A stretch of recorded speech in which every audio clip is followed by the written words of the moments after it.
Ayan guys, masamang araw po sa atin lahat. Kasi meron na naman tayong bagyo guys.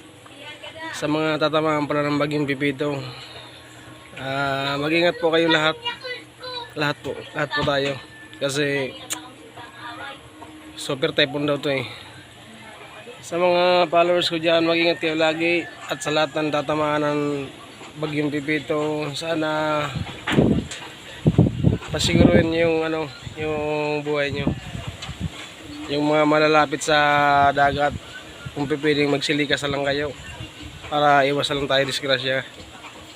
Ingat na lang po sa lahat guys. Ano lang po, konting advice lang po. God bless po sa ating lahat. Sana hindi tayo pabayaan ni Lord. At naniniwala naman po ako dyan.